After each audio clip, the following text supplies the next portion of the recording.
Well, welcome to our Finding Significance program. Jim Riefenberger is with us. Jim, when we hear people talk about upcoming retirement, sometimes they're so afraid of it that they actually call it the black hole. What do you think they mean by that? I think the black hole to them is the fact that there's this unknown.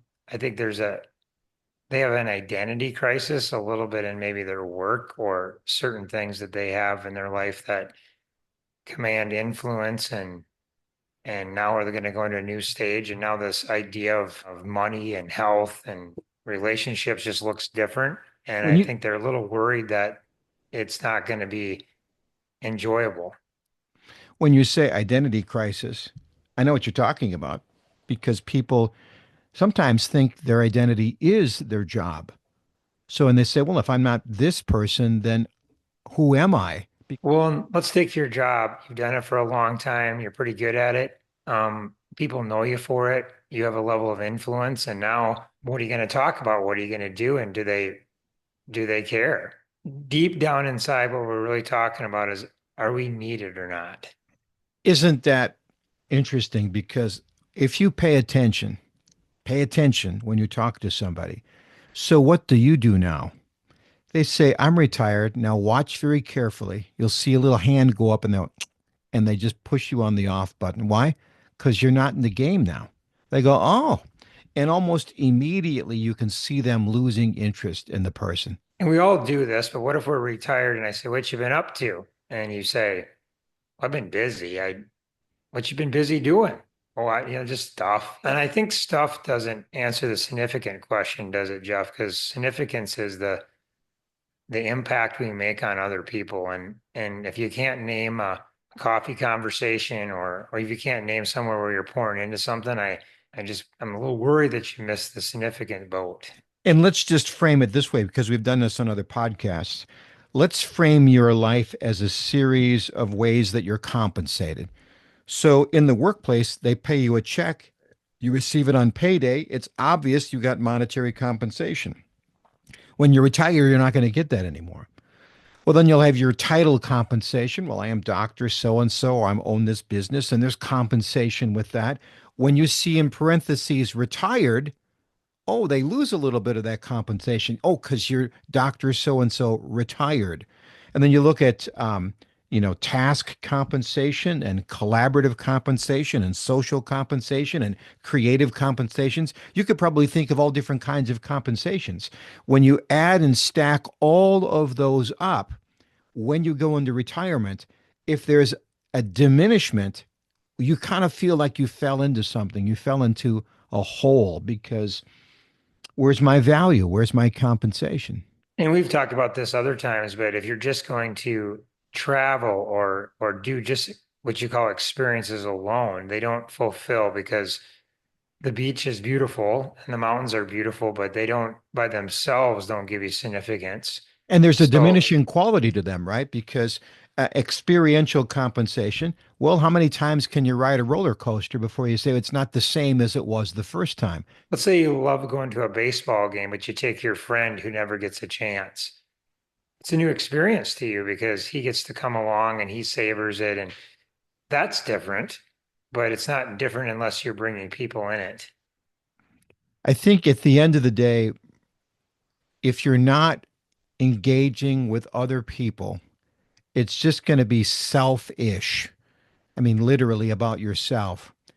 And I think the trick is when you're looking at retirement and looking at this thing we call significance, you have to ask, who would I be excited to bring along to whatever this next thing is? Also, Jeff, what if we just talk a minute on the different segments that lead into the idea of significance? We'll take money, health. We'll take those two for a minute. What's it feel like if you're trying to look ahead into the time machine and you don't feel real good about your health, or you're constantly worrying about money, or have been working your whole life like a grinder, and then you say, well, maybe if I get a few more 100,000 or a little more, then maybe. then what's really going on in either one of those cases that they're avoiding moving into that or working towards that significance rather than just using it as a reason to avoid it. Yeah, a lot of times people will put a benchmark and fill in the blank. Usually it's monetary. I will be able to do something different when I have, and there's like a stack of money that they have a label on. And then when they get closer to it, they say, oh, I don't know that that's going to be enough.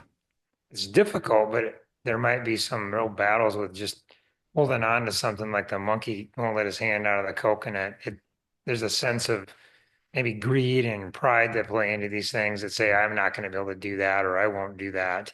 Really, what I've also noticed about people that are currently doing significance is there's a level of confidence in their life on one end and there's not on the other. And our conversation needs to work and be guided towards this idea that you can have confidence again. It takes maybe another person to look at you and say, this is really what it's at over here. And Jim, you are especially good at that.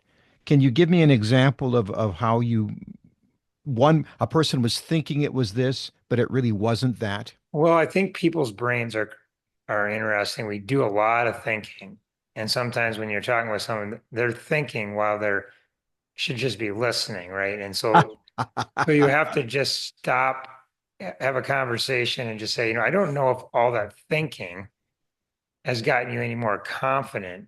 So one thing I notice a lot is we're all guilty of this. There's a stage of whatever we're going to learn how to do. There's the knowing stage. Oh, you read a book or you check in on this and you find your facts and you listen to a podcast. It's an important step, but if you're going to stay stuck in knowing, read more, watch more videos, but never do. Yeah, I think you're convincing yourself that you're doing, but you're really not doing.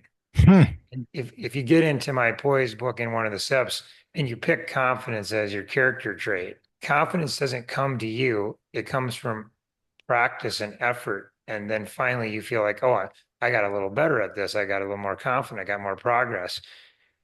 It's the act of doing, not the act of knowing. I don't know if that many of us are oblivious to the fact that we can make a list of what foods would be good and which ones wouldn't be for the most part. So we might even know a fair amount. We could know a little more, but we just don't do. I mean, here's the interesting thing is that there is a lot of people who, and we can see this in the numbers of this program, there's a lot of people who watch it and go, I see. But then that next step, well, now what am I going to actually do? That's why you would sign up for the program, right? Is just because then through a series of support and encouragement and nudging, you're going to probably do a little more doing. I'm thinking of maybe going down that scary slide at the water park or wherever, right? What you're doing is you've made the decision to go down the slide when you got on the steps to go to the top of the slide. You can watch it from a distance, but your decision was really made when I'm going to get in line. And now all of a sudden you're in line and you really can't get out of line. The question is, are you going to start that process that ultimately leads to you having that exhilarating ride? So they tell you to cross your arms and cross your legs. Yeah, yeah, yeah.